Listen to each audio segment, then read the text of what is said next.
So the big tax question is this: how do wealthy people keep their money working for them when selling their business, real estate, or other highly appreciated assets without paying hundreds of thousands to millions of dollars in tax? What if we, as business and real estate owners who have poured blood, sweat, and tears to growing our wealth, and who didn't hire expensive tax attorneys and CPAs to map out an exit strategy, knew their secrets? Instead of recreating the wheel, why can't we just model the way they deferred 30 to 50% in tax, paid off debt, funded their next business dream, and most importantly, leave a financial legacy to give to the causes we believe in most? What if their secrets weren't complicated at all, and you just need a guide who is a few steps ahead of you? That is the question, and this podcast will give you the answers. My name is Brett Swarts, and welcome to Capital Gains Tax Solutions. Welcome, everybody. Hey, hello. This is Mr. Jon Dwoskin with Brett Swarts here. What's up, Brett? I'm pronouncing your last name correctly. I always mess that up, John. It's all right. Most people do. So we are here today. We're on our regularly scheduled program every Friday. We're doing some commercial real estate training, and we are talking all things kind of commercial real estate. You know, we're both brokers, and both have been in the business a long time, have an extensive background in commercial real estate. So we're just going to be talking about a little bit about the brokerage industry, a little bit about the marketplace, and ways to brokers can add value and grow their business in today's market. So, John, what do you think is the biggest obstacle facing commercial brokers in today's market? I think the biggest obstacle is consistency of execution. I think it's I think the market is saturated with a lot of brokers, a lot of agents, and staying consistent, especially once your pipeline starts to get to a flush point with execution of prospecting metrics every day is really challenging, right? Because in the business, you're pulled in so many directions on a daily basis. And so however you plan a day, in many cases, the day gets away with you because a deal blows up, a deal dies.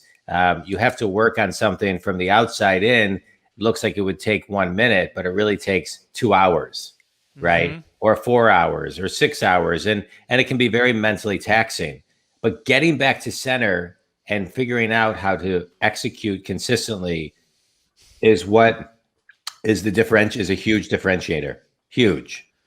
Yeah, I have a thing that I picked up from somewhere. I don't know who, but maybe a few things together. I call it the kind of the success fulfillment formula. And it's using your highest and best gift, whatever that strength is, and let's apply it to commercial real estate, right? So is it attracting? Is it the presentation? Is it the underwriting? Is it the building of the systems? Like what is it that's your highest and best gift to move your business forward? That's identifying that and what you're strongest at, times maximizing the potential of that gift, right? Yeah. Times the number of people you can impact, right? Love All it. of that will equal the fulfillment and the success, right? But I think it's when we're not in our lanes, or like you're saying, we're not doing the necessary things like cold calling or the prospecting, or getting enough of the meetings and doing the metrics there that the business can become stagnant. Is that a fair summary? What do you think about that? Well, I love what you're talking about. I mean, one of my favorite quotes is Tony Robbins.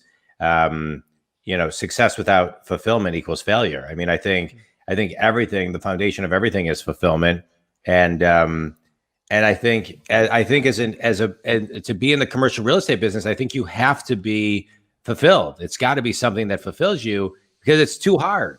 From the outside looking in, there's so many people that I've seen get into the business, and no matter how many times you tell them how difficult it is, they don't get it until they're like 3, 4, 5, 6 months in.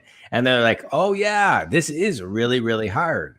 And so you've got to be fulfilled. One of the questions I always used to ask when I was interviewing people, because I was a broker for 6 years and then I ran an office for 6 years, was on a scale from 1 to 10, how badly do you want to be in the business? And what I found was if they answered anything less than 9 or 10, it didn't typically work out, because that passion, that fulfillment, that inner drive had to come from something deeper than they could even really know that they could connect with. I really resonate with that, right? Because I remember Yeah. when I got in the business the first time and I was 10, 11, 12. Like I was like, I love and want to succeed in the business of commercial real estate brokerage, like everything about it. I loved underwriting. I loved the financing part. I love the competition. I love the challenge. I love the properties themselves and the architecture and the understanding the tenants and the rent rules. I mean, like I couldn't get enough of it. Like, as a new person, I'm like, whatever, like, let's go, right? I want to learn. I want to learn. So I think that's really powerful to think about on a scale from 1 to 10, asking yourself, how badly do you want to be in the business? Yeah. Right. And if that inner drive is not there, I also think about sports, right? Growing up, there was a difference between the high school player and the college player, right? And I'm sure there's a difference between a college and the pro player, where I had the fortune to be able to play in college on scholarship, but not my first year. I was a walk-on, right? So I came out of high school, 6-foot white guy, who could shoot and pass and play. And I walked on, and it was tough, right? But I made the traveling team. I was one of 10 players to actually travel with the team, and this is at Point Loma in San Diego.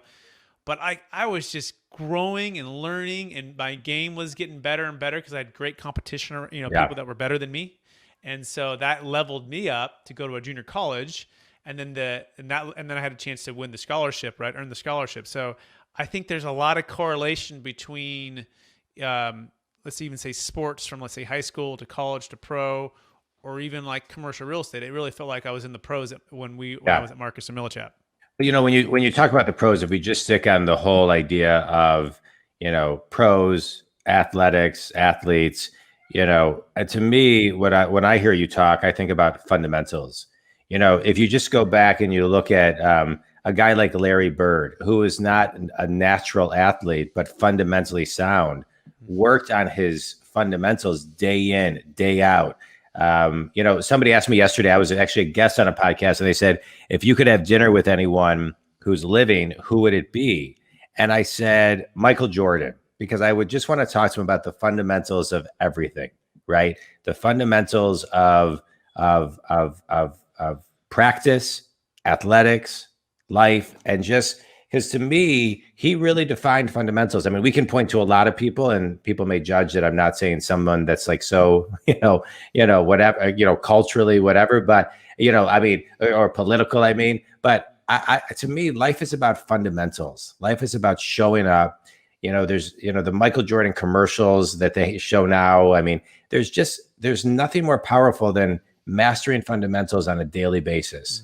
And I mean, we're talking commercial real estate, but that applies to anything, any business, right? Can you be more fundamentally solid than the next person? Can you show up an hour or two before practice starts, before the day starts, right? And so, I mean, everything I study and read and have admired about Michael Jordan, he does that, right? And I don't know about every element of his life, but the part that I'm privy to. So to me, I think, fulfillment, execution, passion, drive, to be a successful in any business, but I know we're talking commercial real estate, you've got to be disciplined to the hour, to the minute to make it in this business, to really, really make it. Yeah. Yeah. So let's talk about that. What do you think's some of the key fundamentals? Maybe we can touch on one. We could touch on cold calling. We could touch on, closing for the meeting, right? Yeah. We could touch on the listing presentation. We could touch on even conditional close. Man, that would be a good one, right? The conditional close, right, John? So what is the conditional close, John? And how did that help you in your business? Yeah, the conditional close is a really hard one. And I think it takes a lot of practice, a lot of skill, a lot of role playing to really get good at it, because it's so uncomfortable initially until it's not. And once it's not, you realize how beneficial it really is. And that conditional close is, that thing you say at the end where it's, hey, Brett, if we can agree on price and terms, is there any reason that, you wouldn't want to do business with myself and my company? And typically 9 times out of 10 or 8 times out of 10, the person will say, well, yeah, because of this. And so then what to kind of touch on. All right, I understand, that's, and then you kind of dive into that issue, and then, you kind of solve that issue, at least in conversation, or what the next step would be, and say, if we can resolve that, is there another reason maybe you wouldn't do business with myself or my company? And if they say no, if we can resolve that, where it go, you know? And so I think that is, those are really, really difficult things to do because they require a lot of courage and confidence. And you got to really know what you're doing, because you got to be ready. Here's the vulnerable part. You got to be ready for someone to come back and say, I wouldn't do business because of this. And then you have to be ready to discuss that, right? To dive into it, to question it, to disagree with it, to, you know, to know what the next step is to solve it. So much wisdom there. I'm writing down some notes here, and I want to touch on that, right? Because I remember, learning about this. And yes, assuming we can agree on price and terms, is there any reason you wouldn't, exclusively list the property with me and my company, or do business with me, right? And it's scary because you met this person for the first time, perhaps, right? This is typically after a cold call. You set a meeting, you've gone through, you built some rapport, you've uncovered some needs and some challenges, right? You've talked about perhaps your track record, right? And now it's gaining towards the end of the meeting, right? And you're looking to see if a proposal is warranted to do a full pricing and financial analysis, right? To again try to solve or the challenges that they're facing, as well as get an actual price of what the property's worth. And this is like the kind of like the grand crescendo, right? It's the last thing that you want to say to really hone in on about where you're at. It's almost like you're testing, right? You're throwing it out there, you're throwing the net out, and you're saying, are they really digging this? Or are they just meeting with me and want this meeting to be over, right? So you ask that question, and then they say the thing, right? Well, what is your fee? Or well, I'm talking with somebody else. Or actually, my brother-in-law, he's a broker, right? And whatever the thing that is in the back of their mind from saying yes, typically they'll tell you, right? And then it's okay. Let's talk about that, and let's unflesh that a little bit. John, did I miss anything there, or what else would you add to that? Well, I think the reason they'll tell you is because you're raising the consciousness of the meeting at that point. If you've done everything right, and it's not a perfect science, but if you've done everything right and you're putting yourself in that vulnerable of a state, then the person will most likely be vulnerable with you. And so I think, a lot of times people don't talk about, people will teach that, but they don't talk about the energy behind it, right? So the energy behind it is, this is something that, like, I'm really putting myself out there, right? I'm raising the frequency, I'm raising the vibration, I'm raising the level of consciousness of this discussion right now, and I'm getting deeper. And that to me is the essence of the quote unquote conditional close, right? So I've been studying that since I was 18 years old, when my dad got me into all of these tapes and things of that nature. And so and listening and studying all of these people, from Brian Tracy to Tony Robbins to Jim Rohn to you name them. I could name tons of others. But but nobody I've ever heard anybody really talks about that. That's a vulnerable state to get to, right? If I can ask that with the right tone, the right cadence, and I've done things right, that kind of is a simulation of if I've done everything right up into that point.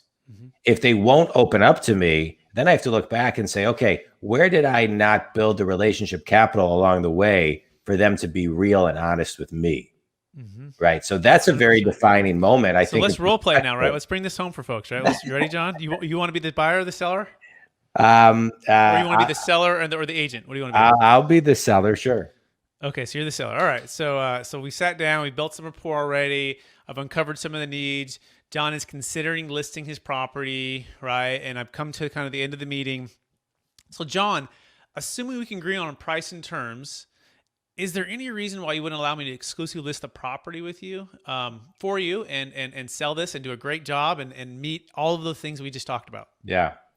I just need to decide if I ultimately want to hold on to the asset over the next, year or so. And it really depends on if I think I can just sell it myself.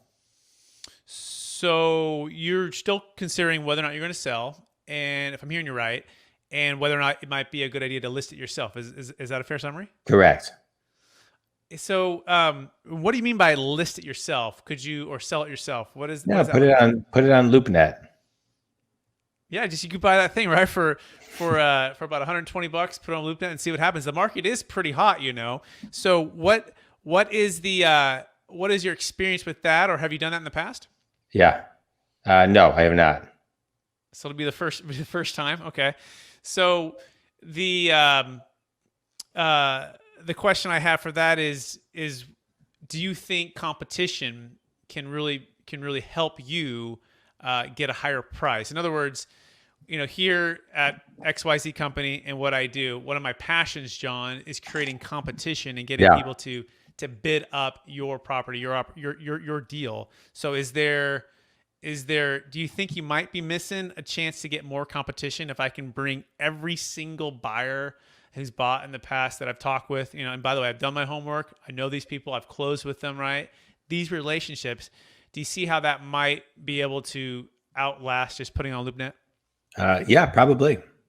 So if I could come back to you and show you that, by the way, I don't want to just tell you that. I want to show you my track record. I want to show you our marketing effort. I want to show you the entire plan in our second meeting. And if I could resolve and overcome the thought of you, do it yourself.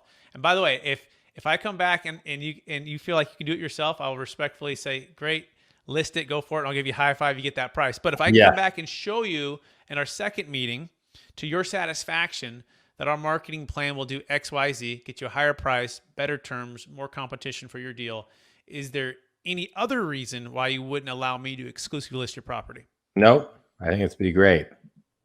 Excellent. All right. So I'm going to set a proposal. I'm going to do it in 2 weeks. I'm going to do a full detailed analysis, rent comps, sales comps, everything.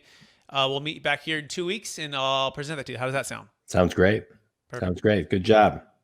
Any feedback there? I just want to highlight the cadence of keep going, right? I think a lot of times people, you know, they fumble, they sound hesitant, they don't know what to do. It's like that's one of the reasons that role playing and practicing is so important, because you just want to keep on going and you want to have the confidence, because when you do that in real life, the person's looking over you, looking at you, and you know, you're interpreting what their stare means versus what it really means. Your insecurities come out, you're fumbling. It's practicing to kind of get through that, which is so important. And I know we're talking about commercial real estate right now, but it's really any field. You have to just keep on going. You know, I have a question for you, Brad, because we're talking about commercial real estate. There's all of this stuff going on right now with Biden talking about, you know, the $42 billion fix of potentially getting rid of 1031s. That is going to have a massive ripple effect in the industry if that happens. And so maybe talk a little bit about, you know, what you do and how you do it, where it can really help people in the commercial space, you know, when they don't have the option, assuming things happen, if they don't have the option of a 1031, or even if the 1031 option still exists, you know, what can you do for people? Because what you do is pretty interesting. Thanks, John. Yeah, so yeah, we do offer an alternative or a backup plan for a failed 1031 exchange called a deferred sales trust. And what's interesting with Biden's proposal, it's tied to IRC 1031, which is a part of a tax code. And it's the tax code that we use for deferrals, IRC 453, which is completely separate. So it's not on the proposal to be taken away. And I do think that if they do limit the 1031 exchange to essentially $500,000 per person, right? If it's a married couple, potentially $1 million. There's a couple other iterations of that. And if you're making this, other things that are going on. But if that gets taken away, we believe the deferred sales trust is already, we think it's the best deal in town, because the three storms that are going on, John. So the first storm is the Biden proposal of taking it away or limiting it, right? The second part of that storm with Biden is they're actually taking it from 20 to 40%, right? For federal. That's also the proposal. So you're looking at, you know, let's say California, 30 to 50% capital gains tax depreciation recapture, going to 50 to 70. So it's commercial brokers, we need to be able to solve problems. And one of the biggest problems is always, well, what's my up leg? What's my next opportunity? Go find me that deal that makes sense, and then I'll list and sell with you. Because why? Of this capital gains tax and depreciation recapture. So if you can't solve for that big expense, guess what? They're not probably going to list or sell with you. So with the deferred sales trust, we solve that right away. We don't have to use a 1031. We have no timing restrictions, right? You can essentially sell high and buy low. And the Right. best deal we have for that, we just helped a client. We saved their failed 1031 exchange. They sold about an $8 million deal on the beach, and they had zero basis, and they'd owned it for 25 years. And they are or even longer than that. I think it was about 30 years, fully depreciated, and they had about a $2.6 million liability. And so instead of selling and not having a 1031, they used the deferred sales trust. So yeah, that's what we do. It's great. I love it. And what do you and why do people sometimes A, not know about this option, and B, maybe because maybe they don't understand it, don't pick up the phone and just call about it?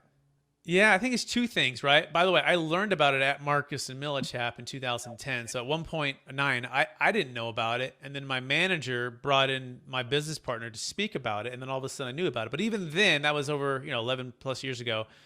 It takes a while to get the false belief of people actually doing it, right? So it's one thing to see 1031 exchanges happen every single day. And I'm like, oh, he did it, I can do it. My mentor did it, I can do it. My office, we're always doing it. So it's just a foregone conclusion that it's the way to do it, right? It's kind of like Blockbuster, right?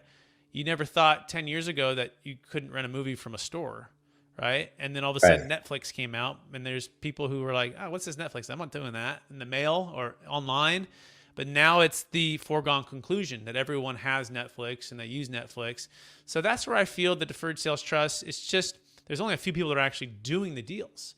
And until you see someone actually doing the deals, I think we closed 6 or 7 in April alone.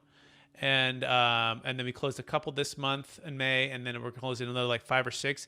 And so as I'm doing these deals and training brokers on how to do it, the false belief of it can't work kind of falls apart, because these are the deals that are happening. I think there was over $2 billion collectively last year that closed for DST transactions across the nation, thousands, billions.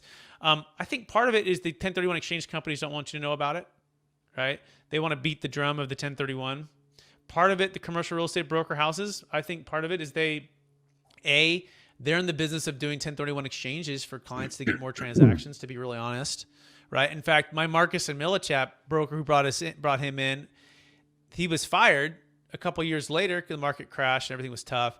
The new guy who came in didn't want me talking about it. And so it was this weird part, because they were like, but I mean, it's getting meetings and I'm getting listings. So they see it as potentially like taking away from business, but it's just the opposite. You end up getting more deals. Like I have a listing right now that they would not be selling if it wasn't for the deferred sales trust, right? Yeah. Like literally they get calls 3 brokers a week. It's a beautiful property, B plus location. So I think that's really the answer, John. Until they have someone they can trust and know to guide them through it, they're not going to want to touch it because it's just out of their comfort zone. Yeah. All right. Well, again, I think, I think this is actually a good topic to end on. One of the most important things in any business, especially real estate, is spending a minimum of 5 minutes a day researching and studying your craft and your skill set and growing your skill set.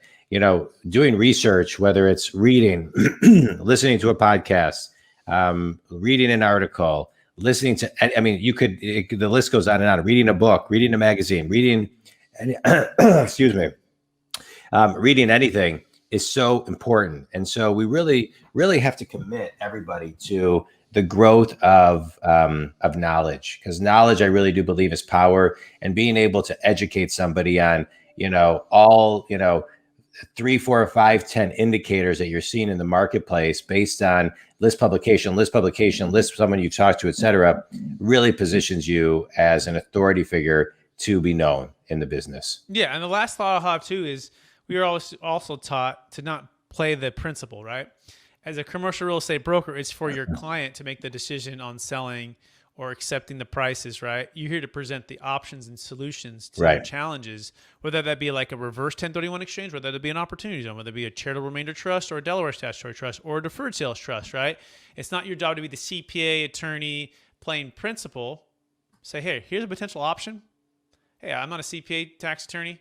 Right. There are some really smart people who are closing these. Yeah. Perhaps this is a solution. And if they say yes to that, guess what? You provided that connection. They're more likely to list and sell with you, which ultimately is what, as a commercial real estate broker, you want to be doing. I love it. This was great. By the way, John is my coach for anyone listening to this, and he's my personal coach, and he's amazing. So you can go to Think Business or JonDwoskin.com. Yeah. And we're going to be doing this every Friday, having some fun. And so please rate, review, subscribe to our YouTube channels. Yeah. Go to capitalgainstaxsolutions.com. Thanks, and then, brother. John, where people can find you?